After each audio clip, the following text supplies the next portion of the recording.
இப்போ இந்த வீடியோவில் சோனம் வாங்சங் அவரை பற்றி ஏற்கனவே வீடியோவில் அவரை பற்றி கம்ப்ளீட்டாக எக்ஸ்போஸ் அப்படின்னு சொல்கிற மாதிரி வெட்ட வெளிச்சம் ஆக்கியிருக்கேன். இருந்தாலும் இன்னும் மேலும் பல செய்திகளை இந்த வீடியோவில் உங்கள் கூட ஷேர் பண்ணுறேன். ஒன்று என்னென்னா, இந்த சோனம் வாங்சங்கை ஒரு மிகப்பெரிய சயின்டிஸ்ட், விஞ்ஞானி அப்படிங்கிற மாதிரி ப்ரொஜெக்ட் பண்ணுறாங்க. ஃபர்ஸ்ட் ஆஃப் ஆல் அது தவறு. அவர் ஒன்றும் பெரிய நமது பாரத் ரத்னா ஏபிஜே அப்துல் கலாம் மாதிரி சயின்டிஸ்ட் எல்லாம் ஒன்றும் கிடையாது. இந்த நாட்டுக்காக தன்னை அர்ப்பணித்தவர்லாம் கிடையாது. காங்கிரஸே அவரை அமெரிக்காவின் சிஐஏனுடைய கைக்கூலி அப்படின்னு சொல்லி, அதுக்கப்புறம் அதே காங்கிரஸ் அவரை சைனாவினுடைய கைக்கூலின்னு சொல்லி அதற்கான ஆதாரம் எல்லாமும் காமிச்சிருக்காங்க. இவர் எப்பேற்பட்ட அதை தவிர இன்னொரு ப்ரொஜெக்ஷன் அவரை பத்தி என்ன சொல்றாங்க அப்படின்னா, அவர் மிக மிக ஏழ்மையான குடும்பத்திலிருந்து வந்தவர், உழைத்து முன்னேறியவர். இது எல்லாமே தவறான செய்தி. என்ன அப்படின்னு பார்க்கலாம். முதல்ல அவர் சயின்டிஸ்டே கிடையாது.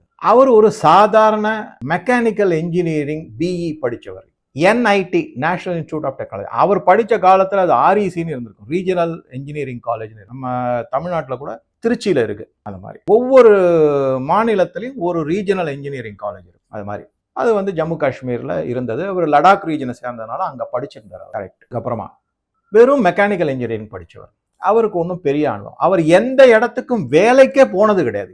அவருடைய வாழ்நாளில் அவர் எங்கேயுமே வேலை பார்த்ததே கிடையாதுங்கிறது தான் அவரே அறிவித்த உண்மை. அது ஒரு பாயிண்ட். ஆக மொத்தம் அவருக்கு எந்த விதமான எக்ஸ்பீரியன்ஸும் கிடையாது.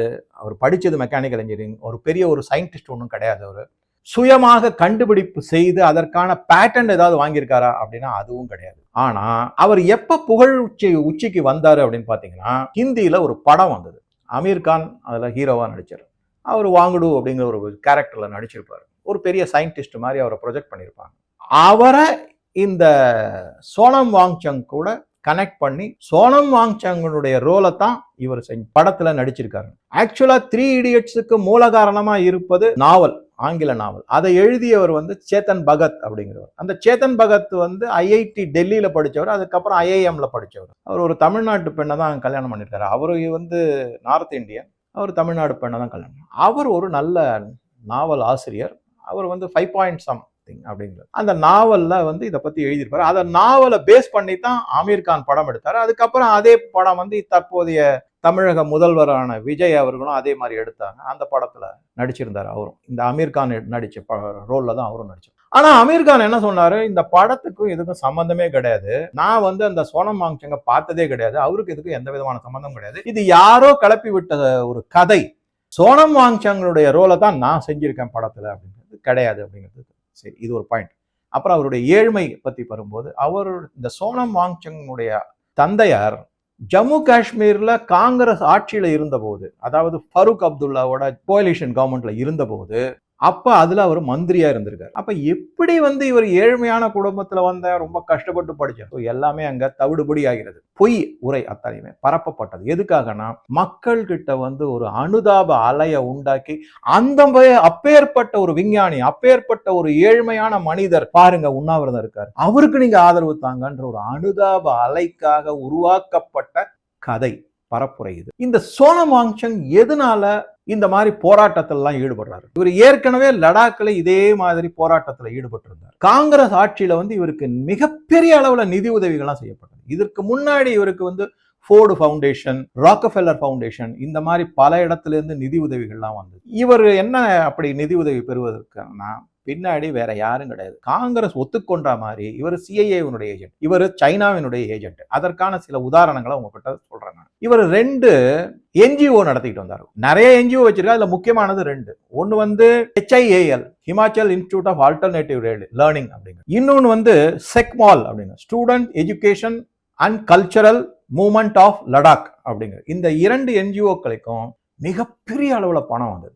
ஒவ்வொரு NGOக்கும் 7-8 அக்கௌண்ட், தனிப்பட்ட முறையில் ஒரு 7-8 அக்கௌண்ட், பல கோடிகள், கிட்டத்தட்ட குறைந்தபட்சம் ஒரு 20 to 25 கோடி ரூபாய் இவர் தன்னுடைய பர்சனல் அக்கௌண்ட்ல மாற்றி பல முறைகேடுகளை செஞ்சிருக்காருங்கிறது தான் உண்மை. அது எல்லாமே ப்ரூவ் ஆயிருக்கு. அது ஒரு பாயிண்ட். ஆனா அதை எல்லாத்தையும் மறைக்கிறது. இதே மாதிரி காங்கிரஸ் ஆட்சியில இருந்தபோது மன்மோகன் சிங் பிரதம மந்திரியா இருந்தபோது இவருக்கு பலவிதமான நிதி உதவிகளும் அளிக்கப்பட்டுள்ளது அப்படிங்கிறதும் முக்கியமான செய்தி இதுல.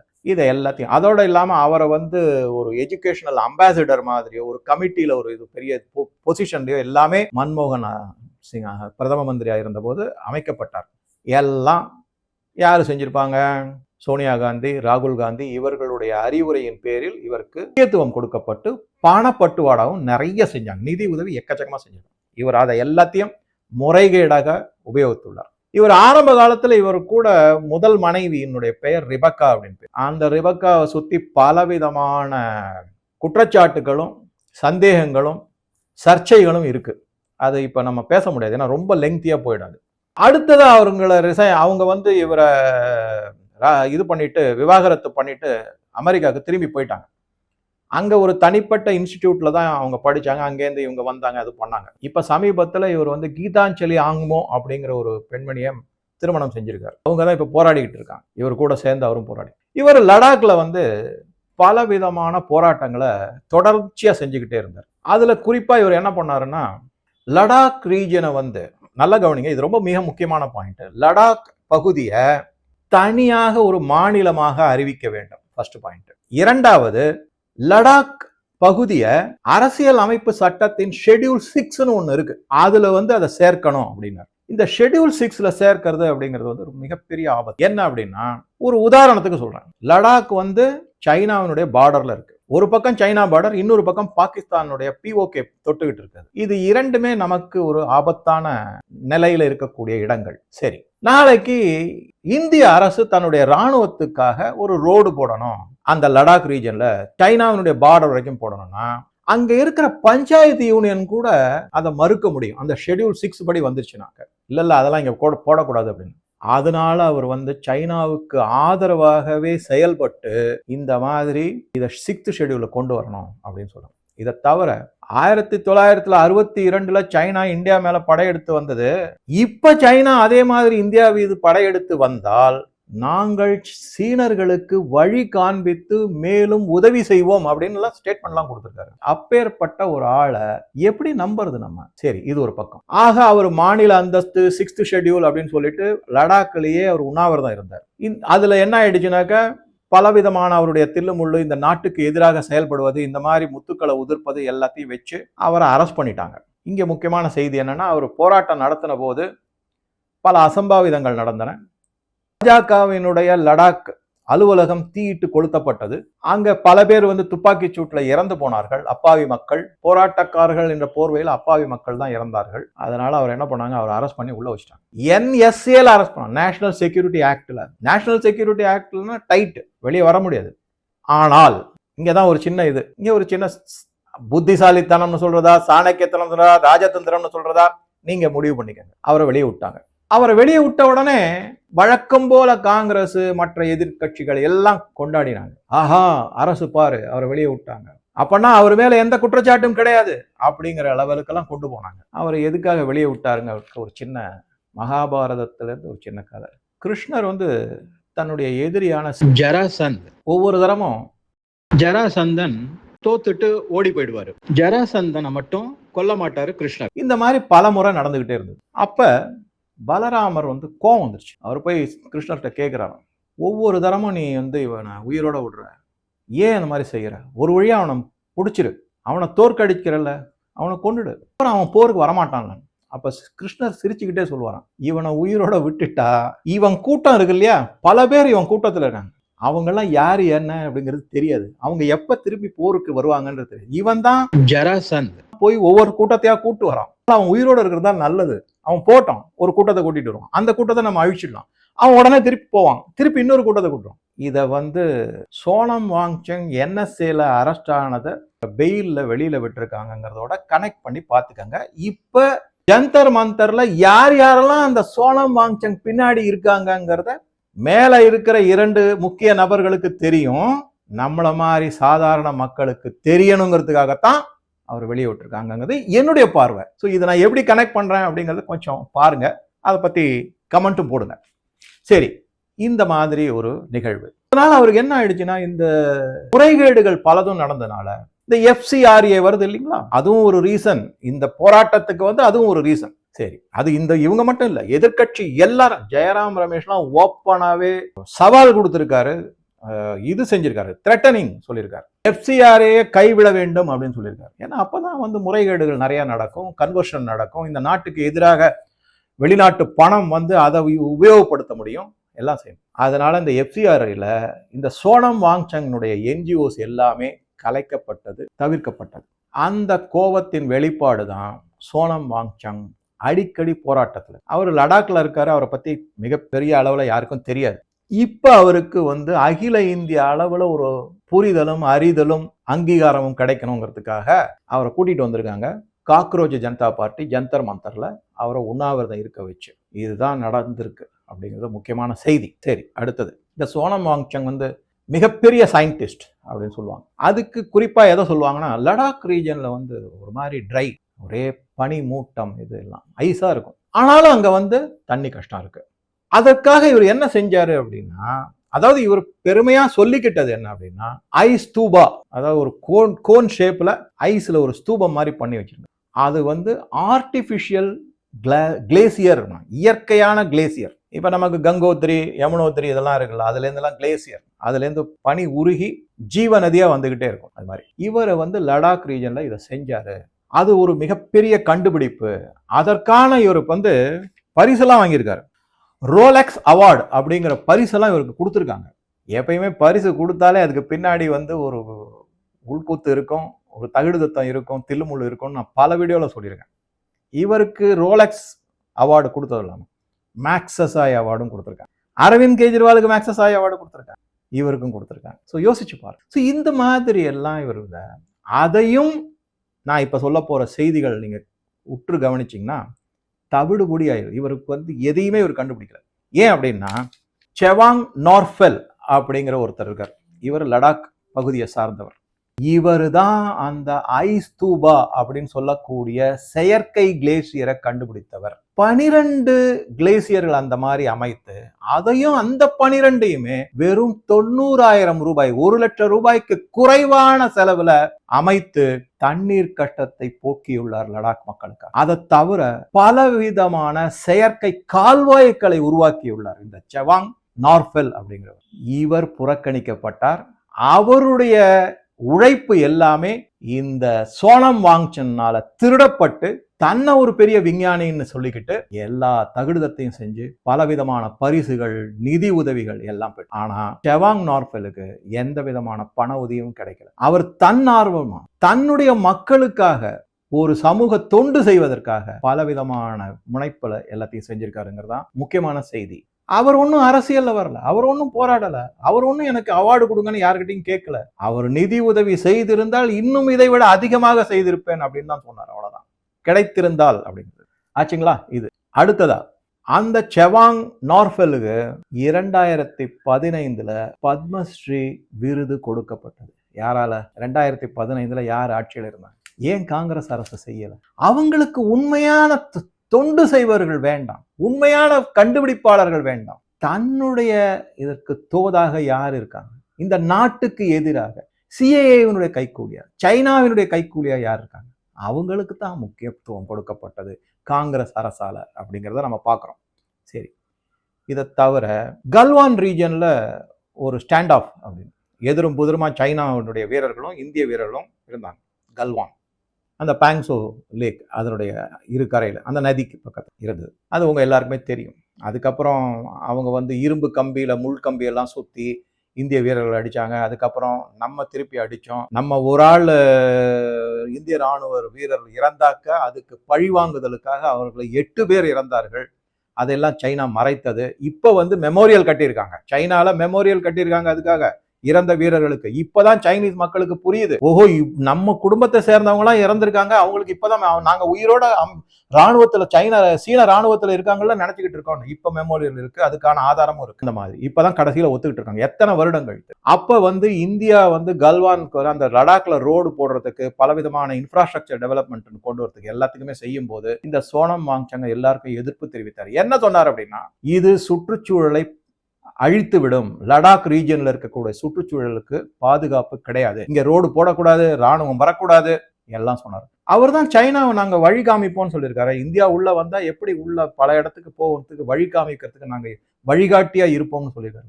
ஸோ இதெல்லாம் வச்சு தான் அவர் அரெஸ்ட் பண்ணாங்க. அதை நல்லா புரிஞ்சுக்கணும் நம்ம. அடுத்து இன்னொன்னு என்னன்னா, லடாக்குக்கு லே லடாக் ரெண்டுத்துக்கும் மாநிலத்துவம் கொடுக்கணுங்கிறாரு. என்னைக்காவது இவர் லே பகுதியில், அதாவது பாகிஸ்தான் ஆக்குபைடு காஷ்மீர், பிஓகேன்னு சொல்லக்கூடாது. இன்னைக்கு பிஓகே பற்றி எரிந்து கொண்டிருக்கிறது. அவர்கள் எல்லோரும் இந்தியாவுடன் இணைப்பதற்கு மிக ஆர்வமாக இருக்கிறார்கள். எனக்கு அதுல சில கருத்து வேறுபாடு இருக்கு. நான் தனியா அதை பத்தி டிஸ்கஸ் பண்றவங்க கூட. அங்க என்னன்னா, நம்ம எல்லாருக்குமே தெரியும் சியாச்சின் கிளேசியர் அப்படின்னு ஒன்று இருக்கு. அதுதான் உலகத்திலேயே மிக உயரமான, மிக கடுமையான சூழ்நிலையில இருக்கக்கூடிய போர்க்களம். அந்த இடத்துல வீரர்கள், இந்திய வீரர்கள் இருக்காங்க. அதை மன்மோகன் சிங் பிரதம மந்திரியா இருந்தபோது சோனியா காந்தி பாகிஸ்தானுக்கு தாரவாக்குறதா இருந்தாங்க. அதை ஜெனரல் சிங் அப்படிங்கிறவர் தடுத்து நிறுத்தி மிரட்டிருக்காரு. ஆக்சுவலா இது பண்ணிங்க ஒழிஞ்சுது அப்படின்னு சொல்லிட்டு. எப்படியோ அது சியாச்சின் கிளேசியர் நல்ல வேலை. அது பாகிஸ்தான் மூலமாக அமெரிக்காவுக்கு போறதா இருந்தது. அதை பத்தி வீடியோவும் நான் சொல்லியிருக்கேன், பார்க்கலாம். முன்னாடி இருக்கிற வீடியோ பார்த்தீங்கன்னா தெரியும். சரி, அதுக்கு அடுத்தது என்ன, அதாவது அந்த சியாச்சின் கிளேசியருக்கு கீழே பிஓகேல ஒரு மிக முக்கியமான பகுதி இருக்கு. அதுக்கு பேரு சக்ஷம் வேலின்னு பேரு, ஷக்ஸ்கம் வேலி. இந்த ஷக்ஸ்கம் வேலியில தான் சிபிஇசியினுடைய ரோடு வருது, சைனா பாகிஸ்தான் எக்கனாமிக் காரிடார். இந்த சக்கம் வேலி பிஓகேல இருக்கு. ஆனா சைனா அதை கைப்பற்றி இருக்கு. எப்படி கைப்பற்றி இருக்கு அப்படின்னு பாத்தீங்கன்னா, பிஓகே பாகிஸ்தான் ஆக்குபைடு காஷ்மீர், அதாவது பாகிஸ்தான் ஆக்கிரமிக்கப்பட்ட பகுதி. ஜுல்பிகர் அலி பூட்டோ, இந்திரா காந்தியினுடைய நெருங்கிய நண்பர், அதெல்லாம் கூட நான் வீடியோ போட்டிருக்கேன், நீங்க பாருங்க அதெல்லாம். அந்த ஜுல்பிகர் அலி பூட்டோ சைனாவுக்கு இந்த சக்ஸ்கம் வேலிய தாரவாத்துட்டார். இந்தியாவினுடைய ஒப்புதல் இல்லாம, இது இந்தியா பகுதி இது. ஆனா அவர் திமிரெடுத்து அயோக்கியத்தனமாக அந்த இடத்த வேண்டும் என்று சைனா இப்ப அங்க ரோடு போட்டிருக்காங்க. ஸோ இப்ப நீங்க யோசிச்சு பாத்தீங்கன்னா, பிஓகே இந்தியாவோட சேருது அப்படின்னா சைனா அங்க போட்டிருக்கிற ரோடு சைனாவின் கையை விட்டு போயிடும். இதையெல்லாம் தடுப்பதற்கும் லடாக்ல இருக்கக்கூடிய கிளேசியர்களை, அதாவது இந்த செயற்கை கிளேசியர்களை வச்சு சைனா தன்னுடைய தண்ணீர் நிறைவை எடுத்துக்கிறதுக்காக இந்த மாதிரி பல உபயோகக்காகவும் தன்னுடைய சுயநலத்துக்காகவும் உருவாக்கப்பட்டவர் தான் இந்த சோனம் வாங்சங். ஒரு சைனாக்கு விலை போனவர். இப்போ நீங்க கொஞ்சம் connect the dots, read in between the line. அடிக்கடி நான் சொல்லுவது பார்த்தீங்கன்னா உங்களுக்கு ஓரளவுக்கு புரியும். எதனால இந்த சோனம் வாங்சங் இந்தியாவிற்கு எதிராக போராட்டம் செய்கிறார், இந்திய அரசுக்கு எதிராக போராட்டம் செய்கிறார். லடாக்ல இராணுவத்தை இப்போ மிகப்பெரிய அளவில் கொண்டு வந்திருக்காங்க. இன்னொரு விஷயம் கூட சொல்லிடுறேன். லடாக்கை 7 கவுன்சில், 7 மாவட்டங்களுக்கு 7 கவுன்சிலாக மத்திய அரசு அறிவித்து விட்டது. பல விதமான முன்னேற்றங்கள் அங்க வந்து கொண்டிருக்கின்றன. மக்களுக்கு பலவிதமான நலத்திட்டங்கள். வெறும் 3 லட்சம் பேர் தான் அந்த பாப்புலேஷன். அது தனி மாநிலமா வேணும் அப்படின்னு கேட்டுட்டு இருக்காரு. ஒரே ஒரு எம்பி தான் லடாக் ரீஜனுக்கு. ஸோ இது மாதிரி பலவிதமான நலத்திட்டங்கள், மக்களுக்கான திட்டங்கள், வளர்ச்சி திட்டங்கள், இராணுவத்திற்கு பலப்படுத்துவதற்கான பல திட்டங்களை இந்த அரசு முன்னெடுக்குது. அது சைனாவுக்கு ஆபத்தாக முடியும். அதனால தான் சோனம் வாங்சங்கை கிளப்பி விட்டு அவர் கூட இந்த காங்கிரஸ், கம்யூனிஸ்ட், மற்றவர்கள், இப்ப இருக்கிற இந்த cockroach Janata party, Aam Aadmi party எல்லாம் கூட்டு களவாணிகளை சேர்ந்து இந்தியாவிற்கு எதிராக செயல்படுகிறார்கள் என்பதுதான் உண்மை. இன்னொரு முக்கியமானது, ஹனா எல்லிஸ் பெட்டர்சன் அப்படிங்கிறவங்க, இந்த பெண்மணி, அவங்களுடைய போட்டோவை காமிக்கிறேன். இவங்களும் இந்த சோனம் வாங்சங் உண்ணாவிரதம் ஆரம்பித்த போது அவர் கூட மேடையில் இருந்து மக்களுக்கு ஆதரவு தெரிவிக்கிற மாதிரி மக்கள்கிட்ட போஸ்டர்லாம் கொடுத்தாங்க, போட்டோலாம் எடுத்தாங்க. அது பரப்புரை செய்யப்பட்டது. உடனே வாட்ஸ்அப்பு, சோசியல் மீடியா எல்லாத்துலேயுமே பாருங்க, அமெரிக்க பெண்மணி ஒருத்தர் வந்திருக்காங்க, அவங்க இவரை பாராட்டி பேசுறாங்க. இது எல்லாமே ஒரு நேரேட்டிவ் செட்டப், மூளைச்சலவை செய்யக்கூடிய அளவுக்கான பரப்புரைகள் தான் இது எல்லாமே. அது எல்லாமே செய்யப்பட்டது அப்படிங்கிறது.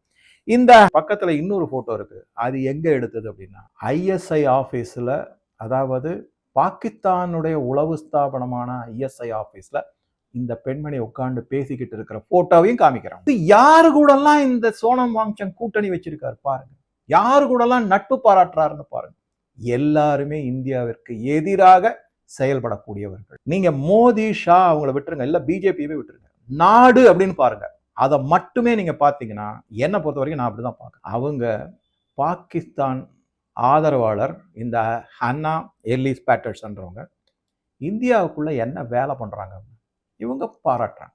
இப்ப புரியுதுங்களா? இவங்க கூட யார் யாரெல்லாம் இருக்காங்கிறது எப்படி தெரியும்? இப்ப சோனம் வாங்சங் டெல்லியில ஜந்தர் மந்தர்ல உண்ணாவிரதம் இருக்கிறது எப்படி? ஜெயில இருந்து வெளியே வந்தது. இப்ப அவரு கூட யார் யார் வந்திருக்காங்க? யோகேந்திர யாதவ்ல இருந்து, பிரகாஷ் ராஜ்ல இருந்து, அரவிந்த் கெஜ்ரிவால் இருந்து எல்லாம், எம்ஏ பேபி எல்லாம் வராங்க இல்லையா? இப்ப அண்ணா எல்லிஸ் பேட்டர்சன் எல்லாம் வந்திருக்காங்க. இதற்கு அடுத்ததான் நான் இன்னும் ஒரே ஒரு பாயிண்ட் சொல்லிட்டு இந்த வீடியோ அதோட முடிச்சுக்கிறேன். எல்லா வீடியோவும் பல தகவல்கள் சேர்த்து வச்சிருந்தேன்.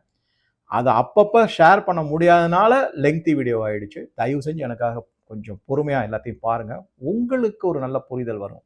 இந்தியாவில் இப்போ என்னென்னலாம் நடந்துகிட்டு இருக்கு அப்படிங்கிறத பற்றி, எதற்காக இந்த போராட்டம் அப்படிங்கிறத பற்றிலாம் வரும்.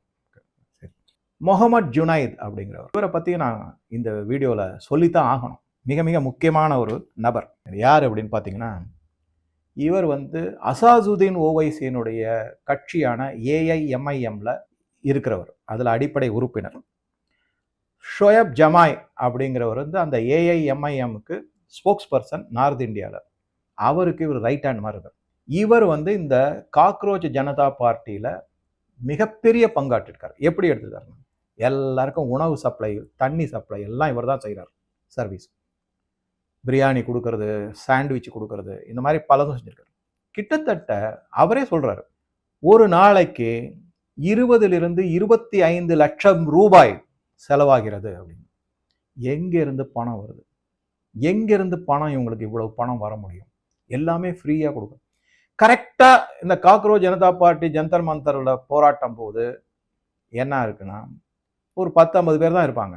ஆனா உணவு வேலை அப்படின்னு வரும்போது ஒரு 200 பேர் 250 பேர் சாப்பிட்றாங்க. பிரேக்ஃபாஸ்ட், லஞ்ச், அப்புறம் ஈவினிங் சாய், நாஸ்தா, அதுக்கப்புறம் வீட்டுக்கு போயிடுறாங்க. எங்கேருந்து இந்த பணம் வருது அப்படிங்கிறது ஒரு மிகப்பெரிய கொஸ்டின் மார்க்.